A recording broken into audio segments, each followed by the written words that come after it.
Hello मेरे सभी दोस्तों, आप सभी का फिर से एक बार स्वागत है हमारे YouTube चैनल पाठशाला सर जी में।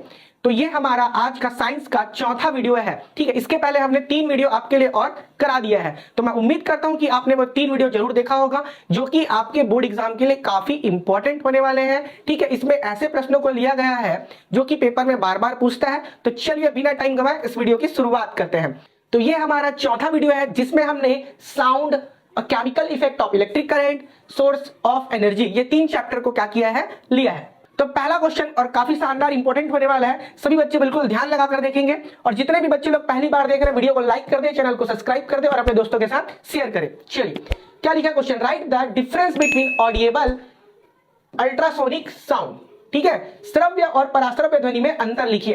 श्रव्य मतलब तो सिंपल सी बात है, जिसे हम लोग क्या कर सकते हैं, सुन सकते हैं, और इसको देखेंगे हम लोग पराश्रव्य ध्वनि क्या होता है। तो पढ़ते इसका आंसर है श्रव्य ध्वनि। ठीक है, क्या हमारा हेडिंग क्या है, श्रव्य ध्वनि, जिसे हम लोग क्या कर सकते हैं, सुन सकते हैं। तो इसमें वैल्यू लिखा है 20 हर्ट्ज से 20,000 हर्ट्ज की आवृत्ति वाली ध्वनि, मतलब फ्रीक्वेंसी वाली साउंड जिसे मानव कान सुन सकता है। तो इसे ही हम क्या बोलेंगे, श्रव्य ध्वनि। ठीक है, जिसे क्या बोलते हैं, ऑडिएबल। इसको और कैसे लिखते हैं, यहाँ पे लिखा है 20 हर्ट्ज, ये तो हो गया आपका, और यहाँ पे लिखेंगे 20 के हर्ट्ज, ऐसा भी लिखा रहता है। 20 हर्ट्ज से क्या लिखा रहेगा, 20 के हर्ट्ज। तो ये भी क्या है, सही है। के मतलब क्या होता है आपका 1000। ठीक है, इसको आपको याद रखना है। तो क्या रह जाएगा, ऑडिएबल साउंड जो रहता है, sound waves with a frequency range 20 to 20 के 1000 which can be heard by the human ear, जो कानों द्वारा क्या हो सकता है, सुना जा सकता है। इसे हम क्या कहेंगे, श्रव्य ध्वनि, ऑडिएबल साउंड। अब पराश्रव्य ध्वनि देखते हैं। ठीक है, अब देखो पराश्रव्य मतलब क्या होता है, थोड़ा सा ज्यादा होगा। 20,000 हर्ट्ज से अधिक आवृत्ति, मतलब मोर देन 20 के 1000, यहां से क्या हो जाएगा, इससे ज्यादा होगा। ठीक है, अधिक आवृत्ति वाली ध्वनि जिसे मानव कान नहीं सुन सकता है। ठीक है, लेकिन यह चिकित्सा, कौन सा, चिकित्सा और औद्योगिक क्षेत्रों में उपयोग होता है। चिकित्सा मतलब आपका हो जाएगा, यहां से देख लेते हैं, ultrasonic sound, sound waves with a frequency about 20 के 1000 व्हिच आर इनऑडिएबल। ठीक है, इसको याद रखेंगे, inaudible to humans but used in medical and industrialisation application. Medical में और किसमें, इंडस्ट्रियलाइजेशन में यूज करते हैं, चिकित्सा और औद्योगिक में। कैसे यूज करते हैं उसको बाद में देखेंगे। आगे देखते हैं, यहाँ पास ये है आपका फ्रीक्वेंसी का चार्ट है। ठीक है, ये लिखा है 0 हर्ट्ज, देखो धीरे धीरे जा रहा है, इसकी फ्रीक्वेंसी क्या है, कम है। यहाँ पर 16 हर्ट्ज है। ठीक है, देखिए यहाँ भी थोड़ा सा बढ़ गया पहले से, अब यहाँ पे 20 है, मतलब यहाँ पे क्या है, बहुत रिपीटेशन है। मतलब फ्रीक्वेंसी मतलब कोई चीज कितने बार क्या करता है, आउटकम्स आता है, बार बार बार बार, यही इसकी क्या है, फ्रीक्वेंसी। यहाँ पे कम है, यहाँ पे ज्यादा है, तो फ्रीक्वेंसी बढ़ गया है। ठीक है, और यहाँ पर फ्रीक्वेंसी बहुत ज्यादा है, तो वही है इंफ्रासाउंड, जिसकी फ्रीक्वेंसी क्या होती है, बहुत कम है। ठीक है, ऑडिएबल फ्रीक्वेंसी जिसे हम लोग सुन सकते हैं, तो मैंने क्या बताया, 20 से लेकर 20 हर्ट्ज। ठीक है, यहाँ पे 16 हर्ट्ज लिखा है, वहां भी थोड़ा थोड़ा ऑडिएबल होगा, लेकिन जो रियल रेंज है, जिसको बुक में भी माना जाता है आंसर, वो क्या है, 20 हर्ट्ज से 20 के 1000 हर्ट्ज। उसके बाद इस तरफ का जो आएगा, ये वाला पोर्शन 20,000 से जो ऊपर का, उसे हम लोग क्या बोलेंगे, अल्ट्रासाउंड। आई होप ये क्वेश्चन आपको समझ में आया होगा। चलिए नेक्स्ट पे चलते हैं। तो अगला क्वेश्चन है हमारे पास, right 2 uses of ultrasonic sound. देखो अब इसके यूज भी आ गया। ठीक है, अल्ट्रासोनिक साउंड हमने देख लिया था अभी, तो पराश्रव्य ध्वनि के 2 यूजेस बताना है। ठीक है, तो देखते हैं, चिकित्सा में उपयोग, ये हमारा टॉपिक नेम है, किसमें, मेडिकल में। तो शरीर के आंतरिक अंगों की जांच के लिए। ठीक है, अब हमारे बॉडी में बॉडी पार्ट जो अंदर की ओर है, उसे तो हम लोग देख नहीं सकते, तो उसका चेकअप किसके द्वारा होता है, अल्ट्रासोनिक साउंड के द्वारा। ठीक है, तो लिखा है शरीर के आंतरिक अंगों की जांच के लिए अल्ट्रासाउंड स्कैनिंग होता है। ठीक है, इसमें क्या करते हैं, अल्ट्रासोनिक साउंड को हमारे बॉडी पार्ट्स में भेजा जाता है, फिर उसका क्या बनता है, क्लियर बनता है, जो हमको किसमें, एक्सरे वगैरह में दिखाई देता है। ठीक है, देखो यहाँ पर आपको इमेज दिख रहा होगा, यहाँ पर मशीन को यहाँ पे लगाया गया है। ठीक है, जिसके कारण क्या है, ultrasonic probe placed on patient neck, यहाँ पे रखा गया, जिससे उसको क्या हो जाएगा, पता चल जाएगा कहाँ पर क्या है, प्रॉब्लम है, इस तरीके का। उसके बाद दूसरा है सोनार तकनीक में उपयोग। ठीक है, पानी के अंदर वस्तुओं का पता लगाने के लिए, सोनार इसी को बोलते हैं। ठीक है, सोनार रेडिएशन भेजा जाता है, used in Sonar technology, used for under water detection object. पानी के अंदर जो चीजें हैं उनका पता लगाने के लिए किसका यूज किया जाता है, सोनार का। ये भी क्या है, अल्ट्रासोनिक साउंड का यूज है। कैसे, देखो समुद्र है, ठीक है, यहाँ पास ये वाला इमेज है, ये क्या है, सोनार लिखा है, साउंड वेव्स।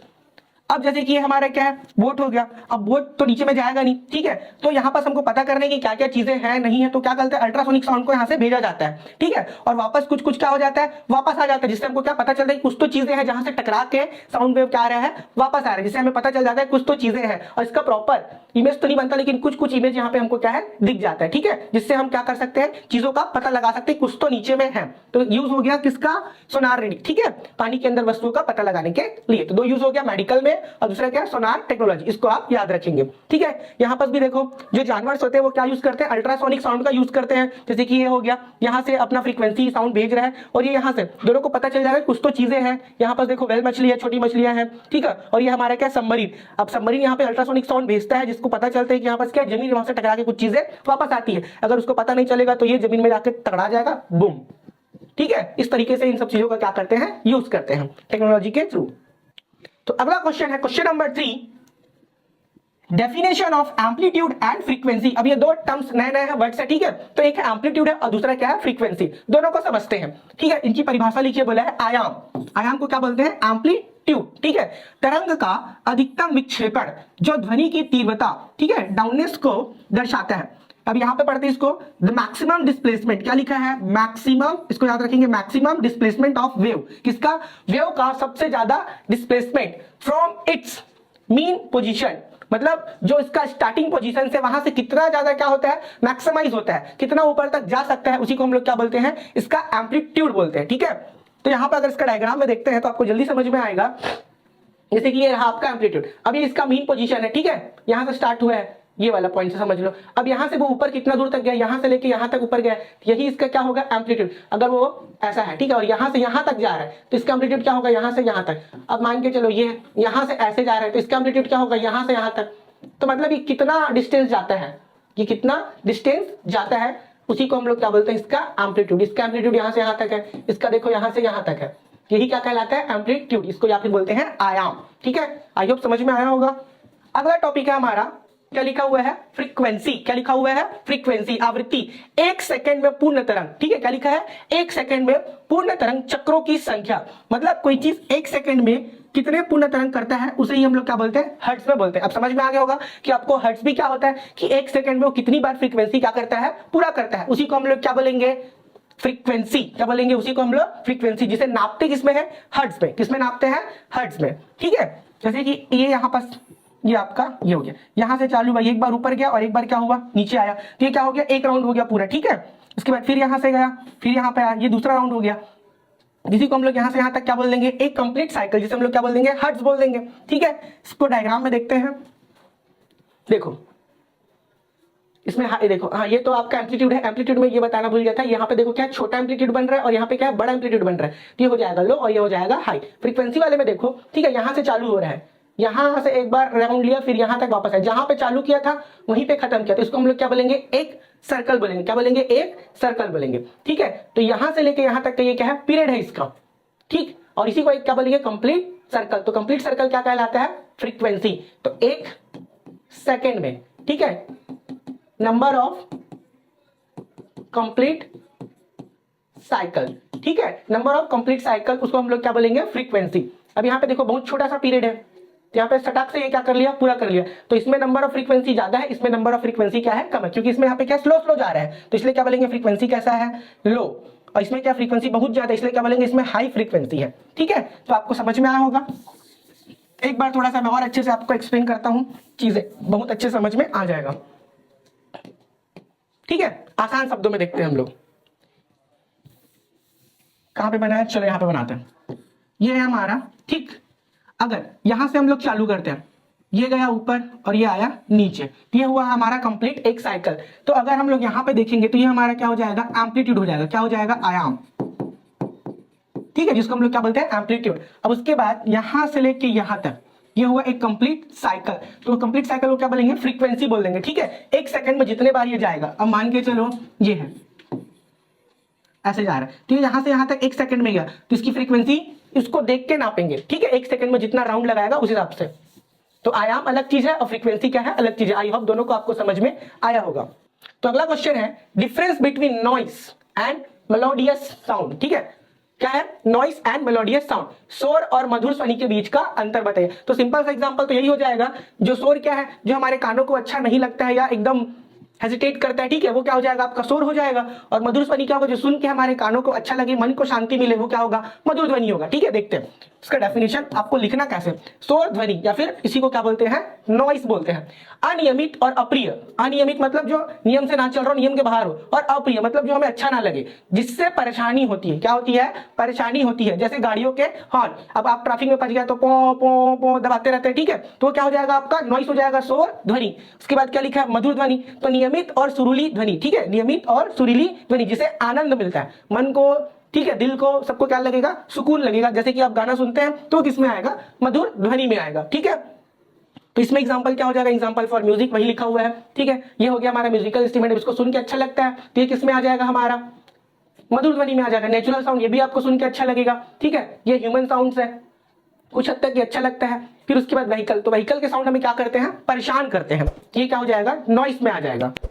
ये रहा अगला question, what are the main reason for doing electroplating. अब इलेक्ट्रोप्लेटिंग क्या होता है, विद्युत अभिरंजन करने के मुख्य कारण। ठीक है, इलेक्ट्रोप्लेटिंग क्या होता है उसको भी समझेंगे, पहले इसको देखते हैं। मेन रीजन ऑफ इलेक्ट्रोप्लेटिंग, इसको करने के मुख्य कारण क्या है, देखो, धातु को जंग से बचाने के लिए, धातु को जंग से बचाने के लिए, ठीक है, जैसे लोहे पर जस्ता का चढ़ाना। अब लोहा है, लोहे में क्या लग जाता है, जंग लग जाता है, हल्का सा पानी और ऑक्सीजन जैसा ही मिला उसमें क्या हो जाएगा, जंग लगना आपका स्टार्ट हो जाएगा। तो उसको जंग लगने से बचाने के लिए उसमें जस्ता मतलब जिंक का क्या चढ़ाते हैं, लेयर चढ़ाते हैं, या फिर उसको पेंट कर देते हैं। तो इसी को क्या बोलते हैं, इलेक्ट्रोप्लेटिंग बोलते हैं इस प्रोसेस को। तो क्यों करते हैं, क्योंकि जंग लगने से उसको क्या करना है, बचाना है, वो हमारा सामान ज्यादा दिन तक हम उसको यूज कर सके। दूसरा रीजन है धातु को चमकदार और सुंदर बनाए रखने के लिए। अब लोहा है, लोहे को बिना कलर करे छोड़ देंगे तो उसमें कोई चमक रहेगा क्या, नहीं, और वैसे भी वो जल्दी, बहुत जल्दी सड़ जाने वाला होगा। तो धातु को चमकदार और सुंदर बनाए रखने के लिए जैसे चांदी की परत चढ़ाई जाती है, ठीक है, कुछ कुछ धातु में चांदी की परत चढ़ाई जाती है। इसके बाद तीसरा है धातु की मजबूती और स्थायित्व बढ़ाने के लिए। अब जो धातु है वो ज्यादा दिन तक चलेगा, क्योंकि उसमें जंग लगने का से क्या हो जाएगा, जो जंग लगने का प्रोसेस है वो थोड़ा सा धीमा हो जाएगा, लगेगा लेकिन काफी दिनों बाद लगेगा। और स्थायित्व बढ़ाने के लिए मतलब उसकी ड्यूरेबिलिटी बढ़ जाएगी, जिसको हम लोग ज्यादा दिन तक क्या कर पाएंगे, यूज कर पाएंगे। जैसे कि एकदम सिंपल सा उदाहरण लेते हैं, जैसे कि आपके घर लोहे का गेट होगा बड़ा सा, ठीक है, उसको सालों साल हम लोग क्या करते रहते हैं, पेंटिंग करते रहते हैं। तो लोहा जो है वो जंग लगने से क्या हो जाता है, प्रोसेस धीरा हो जाता है। अब जो लोग पोताई नहीं करते हैं उसका गेट बहुत जल्दी लग जाता है और वो टूटने के कगार पे आ जाता है। तो ये चीज आपको समझ में आया होगा। तो इसी को क्या बोलते हैं, इलेक्ट्रोप्लेटिंग। तो क्यों करते हैं, इन सभी कारणों से, धातु से जंग बचाने के लिए, धातु को चमकदार बनाने के लिए, धातु की मजबूती और उसको लंबे समय तक यूज कर सके। ठीक है, एग्जांपल के तौर पे ये देखो आपका ये, अब खाने पीने की चीजों में क्या बोलते हैं, राजा महाराजा लोग पहले चांदी की चीज कभी क्या करते थे, यूज करते थे। तो अगर वो मेटल है तो मेटल में चांदी का क्या लगा देते थे, कवर चढ़ा देते थे, जिससे खाने का बर्तन ज्यादा दिन तक चले, उसके कुछ खाने के फायदे भी होते थे। ठीक है, ये सभी आपके हैं। गोल्ड प्लेटेड वॉच, अब वॉच में क्या करते हैं, कभी कभी सोने का परत लगवाते हैं कई लोग, है ना। कॉपर प्लेटेड मग, अब ये कॉपर का प्लेट हुआ है मग में। सिल्वर प्लेटेड टी पॉट है, ये सिल्वर वाला है, यहाँ पे देख सिल्वर प्लेटेड गॉबलेट है। ठीक है, क्रोम इलेक्ट्रोप्लेटेड टैप, ये नल है, इसमें क्या लिया, क्रोम का चढ़ाव, इसको बोलते हैं निकल। ठीक है, अगला क्वेश्चन है हमारे पास, why is iron coated with zinc. अभी हमने क्वेश्चन में देखा था कि धातु के ऊपर जस्ता का क्या चढ़ाया जाता है, परत चढ़ाया। तो क्यों चढ़ाया जाता है भैया, जिसका आंसर बहुत सिंपल है, लोहे पर जस्ता की परत चढ़ाने को गैल्वेनाइजेशन कहते हैं। अब पूछेगा आपको कि गैल्वेनाइजेशन क्या होता है, तो सिंपल सा आंसर है, लोहे पर जस्ता की परत चढ़ाई जाता है। ठीक है, ये आपका लोहा है, समझ लो, ये आपका क्या है, लोहा है। तो लोहे के चारों तरफ क्या चढ़ा देंगे, जस्ता, मान के चलो जस्ता लाल कलर का है तो इस तरह से क्या कर देंगे, हल्का सा बाहर बाहर दोनों तरफ चढ़ा देंगे, जिससे लोहा क्या हो गया, अंदर ही अंदर कवर हो गया। ठीक है, तो लोहे पर जस्ता की परत चढ़ाने को गैल्वेनाइजेशन कहा जाता है। यही परत लोहे को ऑक्सीजन और नमी से क्या करता है, बचा कर रखता है। आपको ऑक्सीजन यहाँ पे आने नहीं देगा क्योंकि अंदर है ये, और नमी, नमी मतलब हवा, ऑक्सीजन उससे क्या है, बचा कर रखेगा। पानी, पानी भी पड़ने उसको नहीं देगा। ठीक है, जैसे कि अपना देखना स्टील है, स्टील में पानी क्या है, पड़ता तो है लेकिन वो फिसल जाता है, लेकिन लोहे में पानी जब पड़ता है तो वहां पे क्या हो जाता है, रुक जाता है, जिसके कारण वहां पे हल्का सा नमीपन आ जाता है, गीलापन, जिसके कारण जंग लगना बहुत आसान हो जाता है और धीरे धीरे जंग लगना क्या हो जाता है, स्टार्ट। और एक बार लगना स्टार्ट हुआ फिर वो पूरे लोहे को बर्बाद कर देता है। ठीक है, तो सिंपल सी बात है, लोहे पर जस्ता की परत क्यों चढ़ाई जाती है, ताकि उसको ऑक्सीजन और नमी से बचाकर रखा जा सके, जिससे जंग नहीं लगेगा। ठीक है, ये देखो, ये आपका लोहे का पाइप है, यहाँ पास ये है जिंक, जिंक की क्या चढ़ा रहे हैं, यहाँ पे परत चढ़ा रहे हैं, मतलब इसको हल्का सा पेंट कर देते हैं, जिससे ये लोहा क्या हो जाता है, इसकी ड्यूरेबिलिटी बढ़ जाती है। और इसी प्रोसेस को क्या कहते हैं, गैल्वेनाइजेशन। ठीक है, इसको याद रखेंगे, fill in the blanks true false में आ सकता है। तो अगला क्वेश्चन है एक्सप्लेन प्रोसेस ऑफ इलेक्ट्रोलिसिस। ठीक है, अब इलेक्ट्रोलिसिस क्या होता है उसको देखते हैं। विद्युत अपघटन की प्रक्रिया को समझाइए। द प्रोसेस ऑफ विद्युत अपघटन या फिर इलेक्ट्रोलिसिस, विद्युत अपघटन एक रासायनिक प्रक्रिया है। ठीक है, ये कौन सी प्रक्रिया है? केमिकल प्रोसेस है, जिसमें विद्युत प्रवाह की सहायता से, अब उसमें क्या कराते हैं? करंट फ्लो कराते हैं किसी यौगिक को। यौगिक मतलब एक कंपाउंड होता है, कंपाउंड मतलब दो या दो से ज्यादा एलिमेंट के द्वारा बना होता है। ठीक है, उसे बोलते हैं यौगिक को तोड़ा जाता है। ठीक है, उसको क्या कर देते हैं? तोड़ देते हैं, सिंपल सी बात है। जल का विद्युत अपघटन करने से हाइड्रोजन और ऑक्सीजन प्राप्त होता है। ठीक है, अब जल क्या होता है? जैसे कि वाटर है, ये हो गया वाटर। वाटर का मॉलिक्यूल क्या होता है? H2O। तो जब इसको हम लोग इलेक्ट्रोलिसिस करेंगे तो यहां से हाइड्रोजन और ऑक्सीजन क्या हो जाएगा? अलग अलग हो जाएगा। तो ये हमारा हो गया कंपाउंड, कंपाउंड से एलिमेंट अलग हो गया, हाइड्रोजन अलग और ऑक्सीजन अलग। तो ये जब जिस प्रोसेस के द्वारा होता है उसी प्रोसेस को हम लोग क्या कहते हैं? इलेक्ट्रोलिसिस। ठीक है, सिंपल सा। अब देखते हैं एग्जाम्पल पे। जैसे कि ये हमारे पास सबसे पहले बैटरी सोर्स है। ठीक है, ये प्लस वाला जा रहा है, जिसे हम लोग क्या कहते हैं? एनोड कहते हैं। ये आप याद रख सकते हो। प्लस वाला वायर क्या होगा? एनोड। माइनस वाला वायर उसे हम क्या कहेंगे? कैथोड। ठीक है, पावर सोर्स मतलब बैटरी है। ठीक है, अब इसे पानी के अंदर रखा हुआ, देखो पानी यहाँ पे बीकर, बीकर के अंदर क्या रखा हुआ? पानी। अब यहाँ से करंट फ्लो हो रहा है। ठीक है, तो करंट फ्लो होने के कारण जो वाटर है, अब वहां से ऑक्सीजन गैस यहाँ ऊपर में कलेक्ट हो रहा है और हाइड्रोजन गैस यहाँ पास कलेक्ट हो रहा है। उसका भी एक रीजन होता है कि इस वाले में ऑक्सीजन ही क्यों जा रहा है और इस वाले में हाइड्रोजन ही क्यों जा रहा है। ठीक है, चाहे तो आप इसका आंसर हमको कमेंट करके आप बता सकते हैं। अगर आपको डाउट होगा तो आप हमसे पूछ भी सकते हैं, क्योंकि इसका रीजन ये। आप ये भी तो क्वेश्चन कर सकते हो कि सर इसमें ऑक्सीजन ही क्यों जा रहा है और इस वाले पोर्शन में हाइड्रोजन ही क्यों जा रहा है। यही तो साइंस है। ठीक है, चलिए इसका आंसर हम लोग कमेंट में बताएंगे। तो आपको समझ में आया होगा कि वाटर का मॉलिक्यूल है वो ऑक्सीजन और हाइड्रोजन में क्या हो रहा है? अलग अलग। इसी को हम लोग कहते हैं इलेक्ट्रोलिसिस, विद्युत अपघटन। चलिए तो अगला शानदार क्वेश्चन देखते हैं। Question number 8, biogas is a mixture of which gases. तो भैया बायोगैस है हमारा क्या, कौन सा गैस है? बायोगैस। इसमें क्या क्या गैसों का मिक्सचर है या कौन कौन से गैसेस है? तो देखते हैं। बायोगैस में मुख्य रूप से मीथेन। कौन सा गैस है आपका? मीथेन। मीथेन को क्या लिखते हैं? CH4। और कार्बन डाइऑक्साइड, दूसरा कौन सा है? कार्बन डाइऑक्साइड, जिसे हम लोग क्या बोलते हैं? CO2 गैसें होती है। साथ ही थोड़ी मात्रा में हाइड्रोजन सल्फाइड, थोड़ी मात्रा में क्या है? H2S। तो आप इसको याद रखेंगे, CH4 CO2 H2S। Fill in the blank भी पूछ सकता है, ट्रू फॉल्स में भी पूछ सकता है। बायोगैस में मुख्य रूप से मीथेन, कार्बन डाइऑक्साइड और हाइड्रोजन सल्फाइड भी होता है। ठीक है, तो आपको याद रखना है। इसका डायग्राम देख सकते हैं, बायोगैस का प्लांट है। ठीक है, बायोगैस जहां बनता है वहां पे इस तरीके आपको क्या है? प्लांट मिल जाएगा। ठीक है, देखते हैं। यहाँ पास सबसे पहले आते हैं गैस स्टोरेज टैंक। यहाँ पे क्या है? गैस स्टोर होता होगा। इसके बाद gas control outlet for biogas, बाहर जाने के लिए आउटलेट है। मिक्सिंग टैंक, ये क्या है? यहाँ पास मिक्स किया जाता है। उसके बाद इनलेट पाइप अंदर की ओर आ रहा है, इनलेट टैंक यहाँ पे खाली होता है। अब उसके बाद यहाँ पे प्रोसेस होगा, धीरे धीरे गैस बनेगा। उसके बाद यहाँ पे ओवरफ्लो टैंक है, अगर कोई चीज ओवरफ्लो हो रहा है तो यहाँ से पता चल जाएगा। आउटलेट पाइप है और पार्टीशन वॉल है, यहाँ पे वॉल लगा हुआ है। और यहाँ पे आपका गैस बनने के बाद क्या होगा? कलेक्ट होगा। ठीक है, इस तरीके से ये है। तो आप इसको बना भी सकते हो कि अगर आपको बायोगैस का प्लांट लगाना है, इस डायग्राम को याद करके आप पेपर में बना सकते हो। ठीक है, चलिए अगले क्वेश्चन की ओर चलते हैं। Why is the solar cooker box painted black. बहुत शानदार क्वेश्चन है और बोला जाए तो बोर्ड एग्जाम का फेवरेट क्वेश्चन है, जो बच्चे लोग को हमेशा पूछा ही जाता है। ठीक है, कि भैया सोलर कुकर है उसको काला कलर क्यों किया जाता है। ये हर बार आपको पेपर में देखने को पूछी जाएगा। और अगर आप लोगों ने वाइवा दिलाया होगा, ठीक है, मॉक टेस्ट वगैरह, तो उसमें भी पूछा जाता है कि सोलर कुकर काला क्यों ही रखा जाता है। तो फेवरेट क्वेश्चन है। चलो इसका आंसर देखते हैं। सोलर कुकर के डिब्बे को काला रंग क्यों किया जाता है?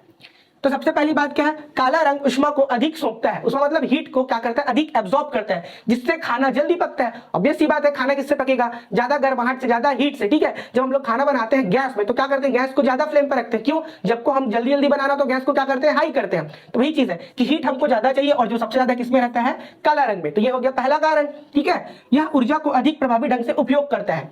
उसके बाद जिसमें खाना लंबे समय तक गर्म रहता है। अब देखो, जो चीज है जल्दी गर्म होता है वो तो एक अलग प्रॉपर्टी हो गया, लेकिन उसको अपने तक ज्यादा देर तक रखना भी क्या है? एक अलग प्रॉपर्टी है। मतलब ठीक है, प्रॉपर्टीज बोल सकते हैं कि एक तो पहला चीज उसको जल्दी से क्या करता है? एब्जॉर्ब कर लेता है। मतलब जल्दी से अपने पास क्या कर लेता है? रख लेता है। और रखने के बाद ऐसा नहीं कि जल्दी उसको छोड़ दे, लंबे समय तक अपने पास क्या करता है? रखता है, मतलब ज्यादा टाइमिंग तक रखता है। तो ये दोनों उसके क्या है? मेन रीजन है। ठीक है, यहाँ पर सोलर कुकर का डायग्राम आप देख सकते हैं, ये इस तरीका है सोलर कुकर। ठीक है, दर्पण जिसमें मिरर लगा है, कांच का ढक्कन, उसके बाद धातु के बर्तन, मेटल बॉक्स है। यहाँ पे देखो कांच, अंदर का रंग कैसा है? काला है। तो यहाँ से सनलाइट आता है और टकरा के किस में जाता है? इस पे जाता है, जितना भी आएगा ऐसे, जिससे फिर एक बर्तन में रखे खाने क्या हो जाते हैं? अपने आप पक जाते हैं। ठीक है, तो अगला शानदार क्वेश्चन है हमारे पास, ऊर्जा के 4 स्रोतों के नाम। The names of 4 sources of energy, energy के सोर्स के बारे में हमको लिखना है। तो ऊर्जा के 4 स्रोत है, इसको आप याद रखो कितने हैं, 4 मतलब 4, ठीक है, सोर्सेस ऑफ एनर्जी। तो पहला है सौर ऊर्जा, सबको पता होगा सूर्य, ठीक है, सौर ऊर्जा जिसको बोलते हैं हम लोग सोलर एनर्जी, सूर्य से प्राप्त होती है, याद करने का जरूरत ही नहीं है, आपको पता हो जाएगा कि सौर ऊर्जा है मतलब कहां से आएगा, सूर्य से ऊर्जा प्राप्त होती है, solar energy obtain from the sun, simple सा है, पहला वाला याद हो गया आप सभी को, ठीक है। सेकंड है पवन ऊर्जा, मतलब हवा की बात कर रहे हैं, ठीक है, वाइंड एनर्जी, हवा की शक्ति से प्राप्त होता है। सेकंड वाला क्या है, पवन ऊर्जा, मतलब कहां से मिलेगा आपको, हवा की शक्ति से, ठीक है। जल ऊर्जा, तीसरा है हमारा हाइड्रो एनर्जी, जिसको हम लोग क्या बोलते हैं, जल ऊर्जा, तो बहते पानी से क्या होता है, प्राप्त होता है, इसको एक एक करके मैं बताऊंगा आपको। तो हाइड्रो एनर्जी, जल एनर्जी कहां से होता है, बहते पानी से, ठीक है। उसके बाद चौथा है जैव ऊर्जा, जिसको हम लोग क्या बोलते हैं, बायोमास एनर्जी, जैविक पदार्थों से प्राप्त होता है, जैसा जैसा नाम है वहीं से वो क्या होता है, मिलता है, ठीक है। फटाफट देखते हैं, सौर ऊर्जा सूर्य से प्राप्त होगा, पवन ऊर्जा हवा की शक्ति से प्राप्त होगा, जल ऊर्जा बहते हुए पानी से प्राप्त होगा, जैव ऊर्जा जैविक पदार्थों से प्राप्त होगा, ठीक है। अब एक एक करके इसको देखते हैं। सबसे पहले क्या है, सौर ऊर्जा, ये हमारा सोलर एनर्जी। अब सोलर एनर्जी कैसे प्राप्त होता है, ये यहाँ पे मान के चलो हमारा क्या सन है, ठीक है, ये हमारा सन है। तो इस सोलर प्लेट में क्या करता है, हीट आता है और इसको एब्जॉर्ब करके क्या करता है, इसको इलेक्ट्रिकल एनर्जी में चेंज करता है, किसको, हीट को इलेक्ट्रिकल एनर्जी में क्या करता है, चेंज करता है, फिर उसको हम लोग क्या करते हैं, यूज करते हैं। उसके बाद है हमारा पवन ऊर्जा, पवन ऊर्जा मतलब कि हवा जो बहता है ना उसकी शक्ति को यूज करते हैं, मतलब जैसे कि हवा की स्पीड है, हवा की स्पीड क्या होनी चाहिए, बहुत ज्यादा होना चाहिए, ठीक है, उसके लिए एक वैल्यू भी होता है, ठीक है, वो आप वैल्यू हमको कमेंट करके बताएंगे कि कितना स्पीड होना चाहिए, तब जाके पवन चक्की जो है वो चलेगा, नॉर्मल हवा से तो चलेगा नहीं, ठीक है। तो क्या करता है, हवा जैसे बहता है जिसके कारण ये टरबाइन, मतलब सॉरी ये पंखे जो लगे होते हैं ब्लेड्स, वो क्या करते हैं, घूमते हैं, ठीक है, फिर इसमें टरबाइन लगे जिसके कारण यहाँ से जो एनर्जी है उसको कन्वर्ट करके इलेक्ट्रिकल एनर्जी में क्या करता है, चेंज करता है। तो इस तरीके से ये हो गया। उसके बाद तीसरा है जल ऊर्जा, मतलब हाइड्रो पावर एनर्जी। अब देखो यहाँ से क्या बांध बनाया गया, बांध से पानी को क्या करते हैं, गिराते तो बहुत स्पीड से गिरता है ना, तो यहाँ पर टरबाइन लगे रहते हैं, वो भी क्या करता है, रोटेट होता है, तो रोटेट होने के कारण घूमता है, तो घूमने के कारण फिर से वो हमें क्या देता है, इलेक्ट्रिकल एनर्जी, ठीक है। और उसके बाद बायोमास एनर्जी, जैव ऊर्जा, तो यहाँ पर क्या करते हैं, जैविक चीजों से भी क्या करते हैं, गैस वगैरह बनाने, जिसका हम लोग यूज करते हैं एनर्जी के फॉर्म में, और ये जियोथर्मल एनर्जी है, ठीक है, इसके बारे में नहीं है तो इसको भी रहने देते हैं। आपको क्वेश्चन का आंसर लिखना है। अगला क्वेश्चन है सौर ऊर्जा के क्या क्या लाभ है दैनिक जीवन में, इसके 2 उपयोग बताइए, ठीक है। What are the benefits of solar energy, give 2 example of its use, ठीक है, शानदार क्वेश्चन है, पेपर में देखने को मिल सकता है, ठीक है। सौर ऊर्जा के लाभ, बेनिफिट्स ऑफ सोलर एनर्जी, तो सबसे पहला चीज लिखा है, यह अक्षय ऊर्जा से स्रोत है। अक्षय ऊर्जा मतलब क्या लिखा है, रिन्यूएबल, मतलब इस एनर्जी को बार बार क्या कर सकते हैं, रिन्यू कर सकते हैं, मतलब ये खत्म नहीं होगा, इसी को बोला है अक्षय ऊर्जा। तो ये क्या, it's a renewable energy sources, यानी कभी खत्म नहीं होगा, क्योंकि जब तक सूरज है तब तक ये रहेगा, meaning it will never deplete, ठीक है। तो पहला चीज तो ये हो गया, इसका लाभ है कि खत्म नहीं होगा। उसके बाद सेकंड है, यह प्रदूषण नहीं फैलाती है और पर्यावरण के लिए सुरक्षित है। अब देखा होगा कि जब हम लोग सोलर एनर्जी को यूज करते हैं, इसमें प्रदूषण नाम का कोई भी चीज नहीं होता है, लेकिन बाइक में जैसे कि हम लोग पेट्रोल डीजल यूज करते हैं, तो यूज करने के बाद क्या होता है, उसमें धुआं निकलता है जो कि वायु प्रदूषण को क्या करता है, बढ़ावा देता है, ठीक है, पॉल्यूशन होता है। तो इसमें क्या कोई भी प्रदूषण नहीं होता, सेहत के लिए भी क्या है, अच्छा है। ये हो गया इसके 2 लाभ हो गया, एडवांटेज। आगे चलते एग्जांपल पे, सोलर हीटर, इसमें पानी को क्या किया जाता है, गर्म किया जाता है, जैसे बड़े बड़े होटल होते हैं वहां पे सोलर हीटर लगाया जाता है, ठीक है, पानी उससे गर्म किया जाता है। ये हो गया पहला यूज। दूसरा है सोलर पैनल, इससे बिजली बनाई जाती है जिससे घरों और स्ट्रीट लाइट में उपयोग किया जाता है, तो सभी को पता होगा, आपने सड़कों में देखा होगा, ठीक है, सोलर पैनल, जैसे कि घर के छतों में लगा दिया है, ठीक है। अब जब भी सनलाइट आता है तो इसको ऑब्जर्व करेगा और हमारी क्या बनाता है, एनर्जी बनाता है, तो काफी आसान है। तो जितने भी लोग इस वीडियो को देख रहे होंगे, एक एक बार धड़ाधड़ वीडियो को लाइक कर दीजिए और अपने दोस्तों को शेयर कर दीजिए। ये इस सेशन का लास्ट वीडियो होने वाला है, ठीक है।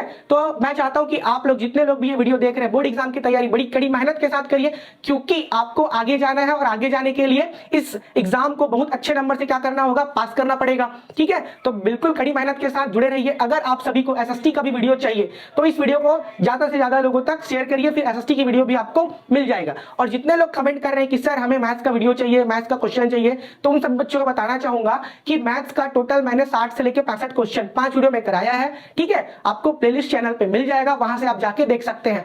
मैथ्स का जितना भी क्वेश्चन मैंने कराया है उसी में से हर क्वेश्चन आने वाला है, ठीक है। 90% से ज्यादा जो क्वेश्चन है उसी में से आएगा, ठीक है। तो जितने लोगों ने भी कुछ भी नहीं पढ़ा है वहां से जाके पढ़ सकते हैं, और जो टॉपर बच्चे हैं चाहते हैं कि हमारा full lot of full marks है, तो वो भी उस वीडियो को देख सकते हैं। तो चलिए इस वीडियो को कंप्लीट करते हैं। Question number 12, what are the main gases present in LPG. अब एलपीजी तो सबने सुना होगा, ठीक है। तो देखते हैं क्या होता है, एलपीजी में कौन कौन सी मुख्य गैसें होती है। तो एलपीजी में गैस कौन कौन सा होता है, ठीक है, शायद आप लोगों को पता भी हो। एलपीजी में मुख्य रूप से गैसें होती है, कौन कौन सी गैसें होती है भैया।